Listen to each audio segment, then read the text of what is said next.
नाशिक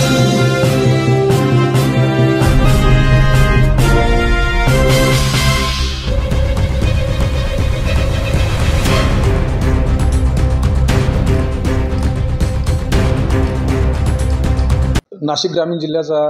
कार्यभार घेतल्यानंतर आज दुपारी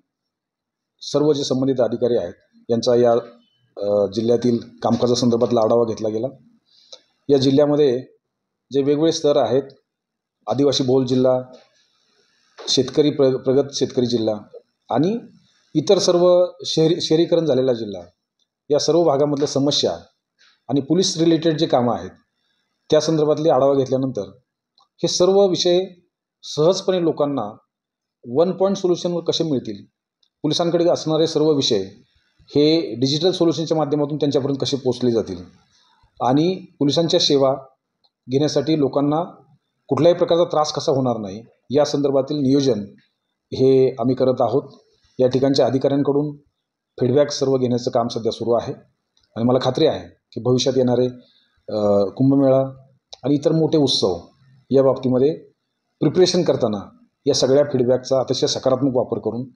या जिल्ह्यामधील सर्वसामान्य लोकांना त्यांचे जे दुःख आहेत, अडचणी आहेत, पोलीस रिलेटेड कामं आहेत ते सहजपणे सुलभपणे कसे सोडवता येतील या दृष्टिकोनातून आम्ही सर्वांगीण प्रयत्न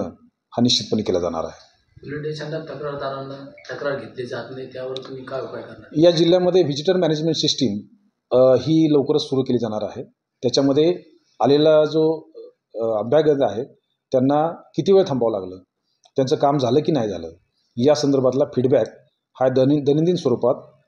जिल्हा मुख्यालयातून घेण्यात येणार आहे आणि याच्या आधारावर संबंधित अधिकारी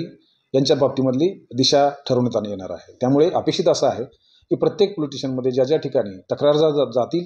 त्यांना व्यवस्थितपणे वागणूक दिली पाहिजे, त्यांच्या तक्रारीचं निराकरण तात्काळ केलं गेलं पाहिजे आणि ते जर नाही केलं तर त्याची माहिती तात्काळ आमच्याकडे या व्हिजिटर मॅनेजमेंट सिस्टीमच्या माध्यमातून निश्चितपणे येईल आणि कामकाज सुधारण्यासाठी त्याचा अतिशय सकारात्मक वापर आम्हाला करता येऊ शकतो।